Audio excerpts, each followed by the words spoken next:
Hello दोस्तों, आप सभी को नमस्कार। मैं विपिन आप सभी का स्वागत करता हूं अपने YouTube चैनल विपिन मैथ्स पर। एसएससी CHSL के एग्जाम शुरू होने वाले हैं और ये 1 जुलाई से 11 जुलाई तक चलेंगे। आज की क्लास उनके लिए बेहद जरूरी है जो एसएससी CHSL का पेपर देने वाले हैं। आज हम लोग मैथ के उन सवालों को सॉल्व करेंगे जो या तो CHSL में पूछे गए हैं या जिनके आने की प्रबल संभावना है। तो आइए क्लास को करते हैं शुरू। आज की क्लास का पहला सवाल, 5 अंकों की वह सबसे बड़ी संख्या कौन सी है जो 88 से पूर्णतया विभाजित है। अब अगर इस सवाल को हम लोग सलीके से करेंगे तो ये सवाल खत्म नहीं होगा 2 से 3 मिनट में। तो इस सवाल को करेंगे ऑप्शन से। कोई नंबर 88 से विभाजित है तो वह नंबर अलग अलग 11 से विभाजित होगा और 8 से विभाजित होगा। अब हम लोग यहाँ करते हैं चेक 11 की विभाजता का नियम। तो ये 9 से 9 अल्टरनेट डिजिट को जोड़ते हैं, 9 + 9 और ये 9 + 9 ये हो जाएगा कैंसिल, बचेगा 2 जो 11 से विभाज्य नहीं है। अब इस नंबर को देखते ही हम लोग बता सकते हैं कि ये नंबर 8 से विभाजित नहीं है, क्योंकि इसके लास्ट 2 अंक ये 4 से विभाजित नहीं है, तो ये नंबर 8 से कभी विभाजित नहीं हो सकता। ऑप्शन नंबर बी गलत। यहाँ आ जाओ तो 9 + 9 18, 18 4 22 और 9 8 17। अब 22 और 17 का डिफरेंस आएगा 5 के बराबर, जो 11 से विभाज्य नहीं है। अब आप इसको देखो, 9 + 9 18, 18 8 26 और 9 6 15, 26 15 का डिफरेंस आएगा 11। डिफरेंस या तो 0 आए या 11 आ जाए, तो ये नंबर 11 से विभाजित होगा। तो 3 ऑप्शन गलत हो ही गए, तो ऑप्शन नंबर डी ये सही है। तो आते हैं अगले सवाल पे। यदि 7 से पूर्णांक n को भाग देते हैं तो शेषफल 2 आता है। यदि 7 से 9n को भाग दिया जाए तो शेषफल क्या होगा। अब आप वो छोटा नंबर बताओ जो 7 से भाग देने पर शेषफल आ जाए 2 के बराबर। तो ऐसा नंबर 9, या आप रख सकते हैं 2। n की वैल्यू जो दिल करे आप रख दो, या तो 2 या 9। 2 को 7 से डिवाइड करेंगे तो रिमाइंडर आएगा 2 के बराबर, या 9 में जब 7 से भाग लगाएंगे तब भी रिमाइंडर आएगा 2 के बराबर। चलो हमने n की वैल्यू ले ली 2 के बराबर। अब 9n को भाग करना है 7 से, तो 9 × 2 तो ये हो जाएगा 18। तो 18 को 7 से डिवाइड करने पर हमें बताना है रिमाइंडर, तो 7 दूनी 14, तो रिमाइंडर आएगा 4 के बराबर। तो यही अपना ऑप्शन है, ऑप्शन नंबर डी यही सही है। अब इस सवाल में 3 की पावर 8 को हमें भाग देना है 7 से और हमें बताना है रिमाइंडर। 3 की पावर 8 डिवाइड करेंगे 7 से और हमें बताना है रिमाइंडर। तो 7 का कोशेंट होता है 6। आप 8 में 6 से भाग लगाओ, रिमाइंडर बताओ, तो रिमाइंडर आएगा 2। तो 3 का स्क्वायर, 3 का स्क्वायर ये आएगा 9। जब 9 को 7 से डिवाइड करेंगे तो ये रिमाइंडर आ जाएगा 2 के बराबर। बस यही अपना आंसर है, तो ऑप्शन नंबर डी ये सही है। इस सवाल में तो पेन उठाने की जरूरत नहीं। दो संख्याओं का अनुपात 11:6 है। यदि उनका मासा 4 है तो सबसे छोटी संख्या क्या है। तो आप कुछ ना करो, बड़ी संख्या 11 × 4 और छोटा नंबर 6 × 4, तो उत्तर आ जाएगा 24। छोटा नंबर 24 और बड़ा नंबर 11 का 4 में गुणा करेंगे तो 44। हमसे पूछा गया छोटी संख्या, तो 24, ऑप्शन नंबर सी ये सही है। ये सवाल एलसीएम और एचसीएफ से। वह कौन सी न्यूनतम संख्या है जिसे 478 में जोड़ा जाना चाहिए ताकि प्राप्त संख्या 5, 6 और 12 से पूर्णतया विभाज्य हो जाए। तो 5, 6 और 12 का एलसीएम 7। 478 में आप भाग लगा दो 7 से, ये जाएगा 7 बार, तो यहाँ आएगा 420, घटाएंगे तो ये आएगा 58। अब या तो आप 478 में 58 को माइनस करेंगे तो ये नंबर डिवाइड होगा 60 से, या 60 और 58 का डिफरेंस 2, तो हमें जोड़ने की जरूरत है 2 को, तो ऑप्शन नंबर सी ये सही है। इस टाइप का सवाल आपको हर एक एग्जाम में दिखेगा। सवाल है, 3 अलग अलग रोड क्रॉसिंग पर ट्रैफिक लाइट क्रमशः प्रत्येक 48 सेकंड, 72 सेकंड और 108 सेकंड के बाद बदल जाती है। यदि वे सभी प्रातः 8:20 पर एक साथ बदलते हैं तो वे फिर से एक साथ किस समय पर बदलेंगे। होते सवाल बहुत आसान, हर एक एग्जाम में पूछे जाते हैं इस टाइप के सवाल। तो आप एक काम करो कि 48 सेकेंड और 72 सेकेंड 108 सेकेंड इनका ले लो एलसीएम। अब एलसीएम लेने का तरीका देख लो। 48 72 108 इसका एचसीएफ लेंगे तो ये आ जाएगा 12 के बराबर। यहाँ आएगा 4 और यहाँ 12 से डिवाइड करेंगे तो आएगा 6 और वहां पे 9।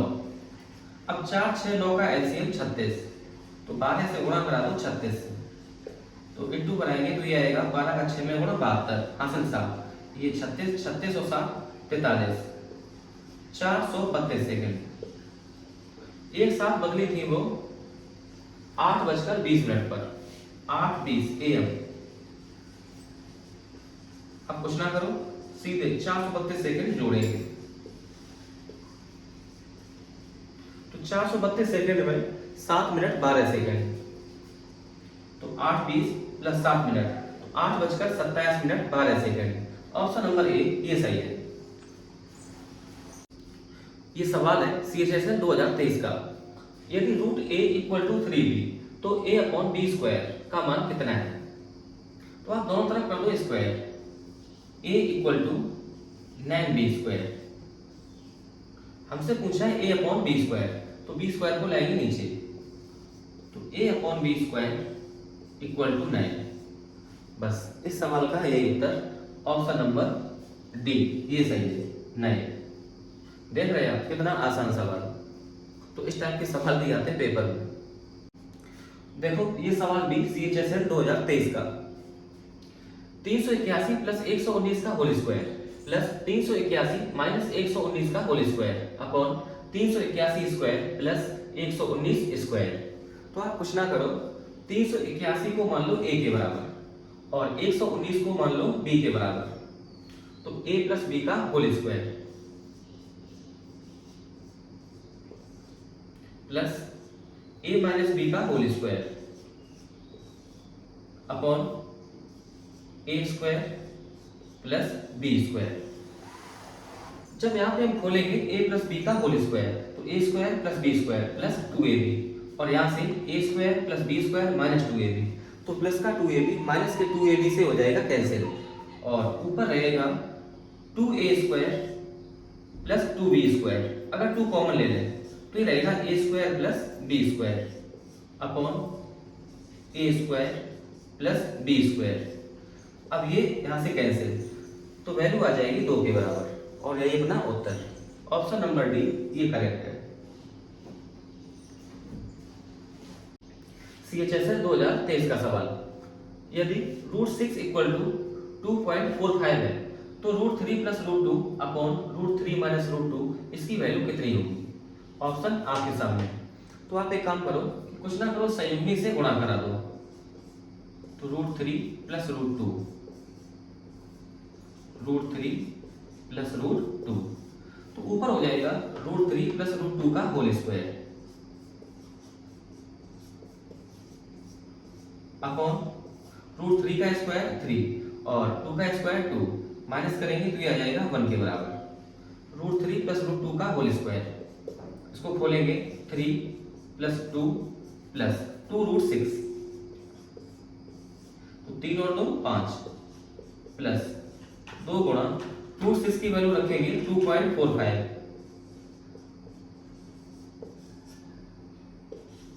5 प्लस 2 का कराते गुणा तो ये 10 और ये 9 और ये 4, तो 9.9 उत्तर आएगा 9.9। ऑप्शन नंबर बी ये करेक्ट है। अगला सवाल त्रिकोणमिति से। यदि sin theta into sin 45 degree equal to sin 30 degree और थीटा एक न्यून कोण है तो 2 थीटा का मान किसके बराबर है? आप ऐसे देखो, sin थीटा इंटू sin 45 की वैल्यू 1/√2 इक्वल टू sin 30 की वैल्यू 1/2, तो 1/2 को हम लोग लिख सकते हैं √2 इंटू √2। अब ये हो जाएगा कैंसिल, तो sin थीटा बराबर 1/√2, 1/√2 होता है sin 45 इक्वल टू sin 45, तो sin से sin कैंसिल, थीटा का मान आ जाएगा 45 डिग्री। और हमसे पूछा है 2 थीटा की वैल्यू, तो 2 से गुणा करा दो, 45 का 2 में गुणा, तो ये हो जाएगा 90 डिग्री। तो 2 थीटा की value 90 degree. Option number C ये सही है। त्रिकोणमिति का सबसे फेमस सवाल, यदि sec theta plus tan theta equal to √3 तो sine theta plus cos theta का धनात्मक मान ज्ञात कीजिए। सूत्र होता है sec square theta minus tan square theta equal to 1। Sec theta plus tan theta equal to √3, तो हम लोग लिख सकते हैं sec theta minus tan theta equal to 1/√3। Sec theta plus tan theta √3, तो sec theta minus tan theta equal to 1/√3। अब आप दोनों को जोड़ दो तो ये हो जाएगा cancel, sec theta plus sec theta, 2 sec theta equal to √3 plus 1/√3। इसको करेंगे सॉल्व तो ये आ जाएगा 3 + 1 बटे √3 बराबर 4 बटे √3। तो सेक थीटा की वैल्यू निकालेंगे बराबर 2 से 2 हो जाएगा कैंसिल, तो 2/√3। तो यहां से वैल्यू निकाल लो आप cos थीटा, तो cos थीटा बराबर √3 बटे 2। अगर cos थीटा √3 बटे 2 है तो थीटा की वैल्यू है 30 डिग्री। अब हमसे पूछा गया sin theta plus cos theta, तो sin 30 प्लस cos 30। sin 30 की वैल्यू 1/2, cos 30 की वैल्यू √3 बटे 2 बराबर, तो ये आ जाएगा 1 प्लस √3 बटे 2। यही अपना उत्तर, तो 1 प्लस √3 बटे 2। ऑप्शन नंबर ए ये करेक्ट है। ये सवाल 3D से और ये आया था एसएससी सीएचएसएल 2023 में। 12 सेंटीमीटर भुजा वाले एक घन के कुल पृष्ठीय क्षेत्रफल और पार्श्व पृष्ठीय क्षेत्रफल के बीच का अंतर कितना है। तो आप ध्यान रखना कि कुल पृष्ठीय क्षेत्रफल होता है 6a² और पार्श्व पृष्ठीय क्षेत्रफल होता है 4a², छत और फर्श को छोड़ के। तो हमसे पूछा difference 6a² minus 4a² equal to 2a², तो 2 इंटू ए की वैल्यू पता है 12 सेंटीमीटर, 12 इंटू 12, 12 12 144, 144 का डबल 288 सेंटीमीटर स्क्वायर। तो अपना ऑप्शन सही है, ऑप्शन नंबर सी। सवाल है 3D से और सवाल ये पूछा गया एसएससी सीएचएसएल 2023 में। यदि एक शंकु की ऊंचाई और त्रियक ऊंचाई क्रमशः 21 सेंटीमीटर और 29 सेंटीमीटर है, आयतन ज्ञात कीजिए। तो यहाँ पे बना लो आप शंकु को।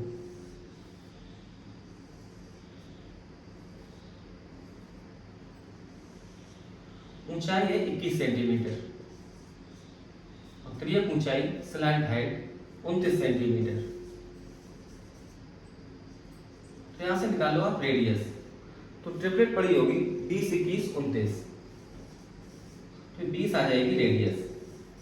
अब आर की वैल्यू पता है और एच की वैल्यू पता है।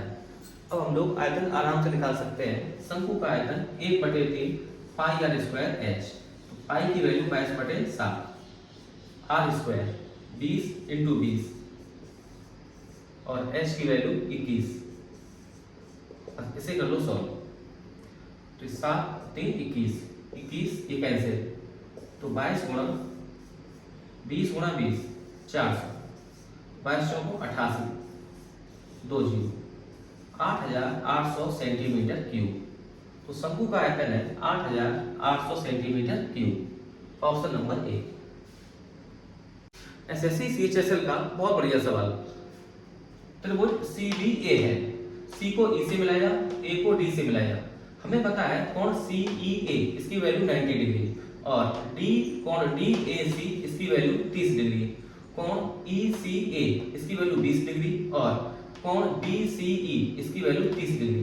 हमसे पूछा है कोण ADB, इसकी वैल्यू कितनी है। तो आप यहाँ पे ध्यान से देखो कि त्रिभुज ADC, इसका ये बहस कोण है, कोण ADB, और ये समूह अंतःकोणों पे योगफल के बराबर होगा। तो अगर ये पूरा कोण निकालना है तो 30 + 20 ये आएगा 50, और 30 ये वाला 50 + 30, तो वैल्यू होगी कोण ADB बराबर 50 + 30 डिग्री = 80 डिग्री। तो ऑप्शन नंबर सी ये सही है।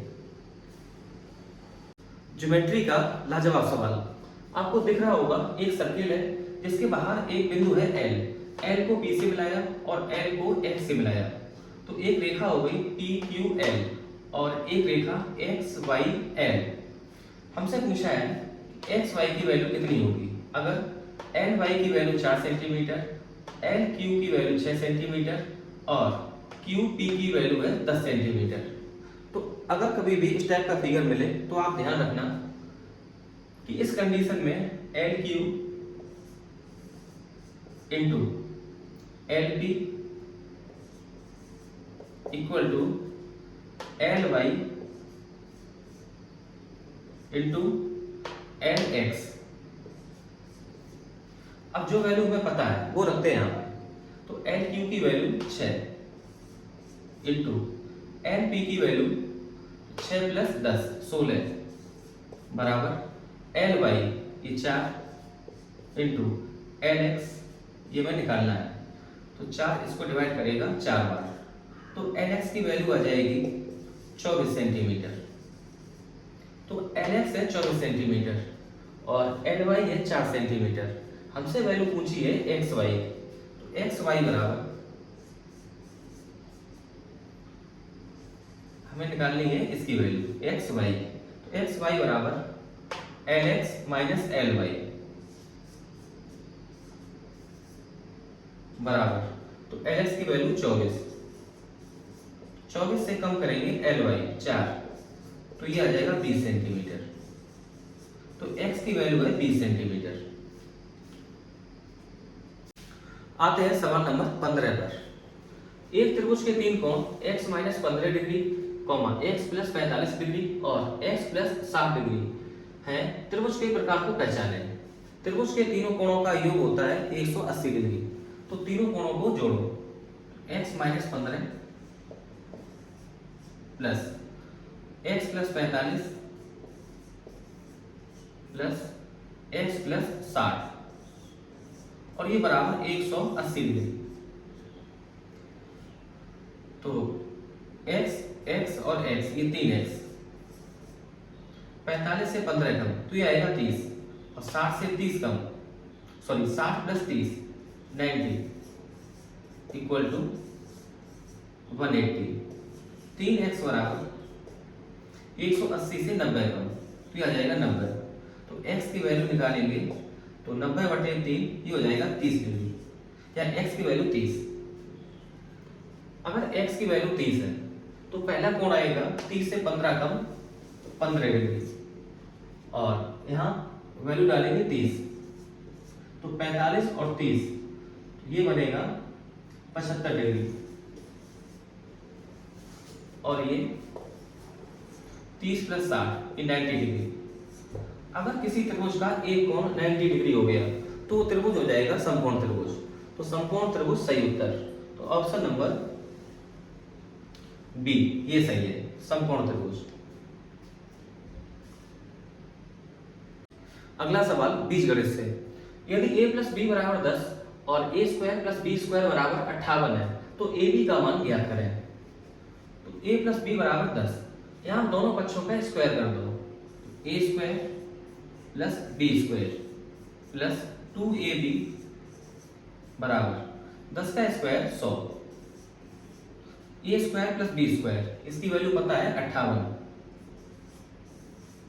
Plus 2ab equal to 100। हमें वैल्यू चाहिए ab की, 2 से भाग लगा दो, 29 प्लस ab बराबर 50।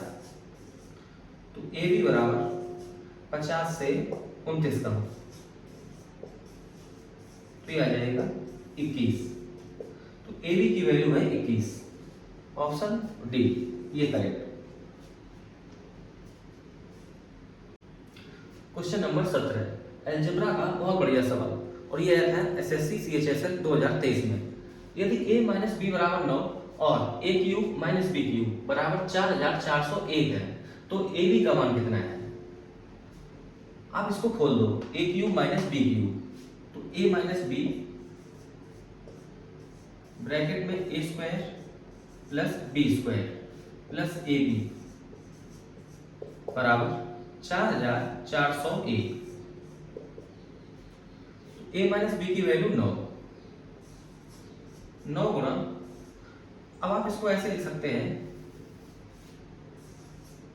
a माइनस बी का होल स्क्वायर, तो यहां से बनेगा a square plus B square minus 2ab, तो आपको करना पड़ेगा प्लस का 3ab, अभी हो जाएगा balance equal to 4401।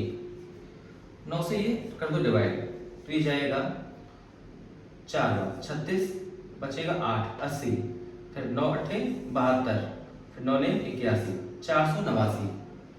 a minus B का होल स्क्वायर, तो a माइनस बी की वैल्यू है 9, 9 का स्क्वायर 81, 81 प्लस 3ab बराबर 489। 3 से कर दो डिवाइड, तो ये बनेगा 27 प्लस ए बी बराबर, ये जाएगा 1 बार और फिर जाएगा 6 बार, फिर 3 बार 163। 27 प्लस ए बी बराबर 163, तो ए बी कितना? 163 से 27 कम, तो 13 से 7 कम 6, तो लास्ट डिजिट आएगा 6, तो ऑप्शन नंबर डी ये सही है 136। चाहे पैसे करके देख लो, 13 से 7 कम 6, यहाँ बचेगा 15, 15 से 2 कम 13, तो ए बी की वैल्यू आएगी 136। बहुत प्यारा सवाल था ये। रेशियो का सवाल है सीएचएसएल 2023 का। एक धनराशि को ए बी और सी के बीच 4:3:6 के अनुपात में बांटा जाता है। यदि सी का हिस्सा बी से 600 रुपए अधिक है तो ए को बी से कितनी धनराशि अधिक मिलेगी? तो बी का हिस्सा है 3 के बराबर और सी का हिस्सा है 6 के बराबर, तो सी का हिस्सा बी से ज्यादा है 3 यूनिट, तो इस 3 इकाई की जो वैल्यू है वो है 600 रुपए, तो 1 इकाई बराबर 200 रुपए। हमसे पूछा है कि ए को बी से कितनी धनराशि ज्यादा मिलेगी, तो ए की धनराशि 4 और बी की धनराशि 3, तो ए की धनराशि कितनी ज्यादा? 1 यूनिट ज्यादा, जो हम निकाल चुके हैं 200 रुपए के बराबर, तो ए को बी से 200 रुपए ज्यादा मिलेंगे। यही उत्तर है ऑप्शन नंबर डी।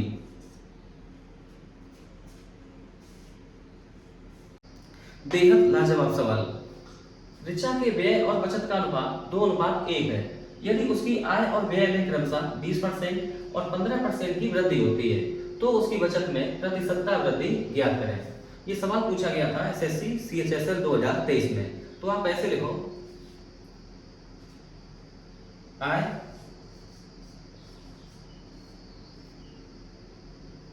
व्यय और बचत। हमें रेशियो पता है, व्यय और बचत का रेशियो है 2:1। अगर वो खर्चा करता है 2 तो बचाता है 1, तो कमाता होगा 2 + 1 3 के बराबर। तो अब इसको आप ले आओ 100 के मल्टीपल में, तो 2 जीरो यहाँ चिपका दो। अगर वो 300 रुपए कमाता है तो 200 रुपए खर्च करता है और 100 रुपए बचाता है। यदि उसकी आय में वृद्धि हो गई 20%, तो नई आय होगी 100 पर बढ़ रही 20%, तो 300 पर बढ़ेगी 60, तो नई आय हो जाएगी 360। और व्यय में वृद्धि हो रही है 15%, तो व्यय पहले है 200, 200 का 15% ये आएगा 30, तो 200 पर 30 की वृद्धि, तो ये नया खर्चा हो जाएगा 230। अब कमाता है 360 और खर्चा करता है 230, तो बचाता कितना है? 360 से 230 कम, तो ये आ जाएगा 130। अब नई बचत है 130, पहले वाली बचत 100। हमसे पूछा है तो उसकी बचत में प्रतिशतता वृद्धि कितनी है? तो 100 से 130, तो वृद्धि हो जाएगी 30%। 100 पर है तो 30%, बस यही आंसर। तो ऑप्शन नंबर बी ये करेक्ट है। इस टाइप के भी सवाल आते हैं एग्जाम में, बहुत ही सरल सवाल। 24 तथा 7 और 63 के मध्यानुपाती के बीच का अंतर कितना है? ये सवाल भी पूछा गया था एसएससी सीएचएसएल 2023 में। तो 7 और 63 का मध्यानुपाती अंडर रूट 7 गुणा 63, तो गुणा करा दो, 7 या 21, हाथ में 2, 7 का 6 में गुणा 42, 42 2 44, 441 का स्क्वायर रूट निकालेंगे 21। अब केवल हमें बताना है 24 और 21 के बीच का डिफरेंस, और वो डिफरेंस है 3। तो ऑप्शन नंबर ए ये सही है। आज की क्लास का 21वां सवाल मिश्रण से। एक मिश्रण में दूध और पानी का अनुपात 1:4 है। मिश्रण में थोड़ा दूध मिलाया जाता है जिससे दूध और पानी का अनुपात 2:1 हो जाता है। प्रारंभिक मिश्रण का कितने प्रतिशत दूध मिलाया गया है? तो आप ऐसे देखो, लिख लो आप दूध और पानी।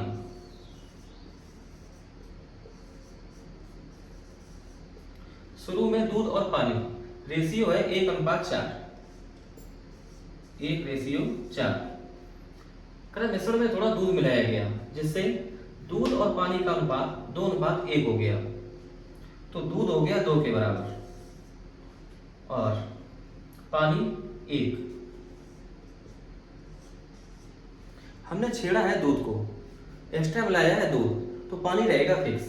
यहाँ पर पानी 4 और यहाँ पर पानी 1, तो पानी को करो बराबर, तो गुणा करना पड़ेगा 4 से, तो यहाँ गुणा 4, तो यहाँ गुणा 4। अब ये हो गया बैलेंस। अब हमसे पूछा है प्रारंभिक मिश्रण का कितने प्रतिशत दूध मिलाया गया है। तो शुरुआत में मिश्रण है 1 दूध 4 पानी, तो शुरुआत वाला मिश्रण 5 के बराबर, और दूध मिलाया गया है, दूध शुरुआत में 1 और बाद में हो गया 8, तो दूध मिलाया गया 1 से 8, 7 के बराबर। अब हमसे पूछा है प्रारंभिक मिश्रण का कितने प्रतिशत दूध मिलाया गया है। हमें कंपेयर करना है यहाँ से, तो आप 5 को बराबर कर दो 100 के बराबर, तो इंटू करना पड़ेगा 20, तो यहाँ भी गुणा कर दो 20, तो 20 सत्ते 140%। तो प्रारंभिक मात्रा का 140% दूध मिलाया गया। ऑप्शन नंबर ए ये सही है। सवाल नंबर 22 टाइम एंड वर्क से। बबीता दीपक से 1.25 गुना अधिक कुशल है। साथ मिलकर काम करते हुए दोनों एक काम को 40 दिनों में पूरा कर सकते हैं। दीपक अकेले उसी कार्य को कितने दिनों में पूरा कर सकता है? तो ऐसे लिखेंगे बबीता और दीपक।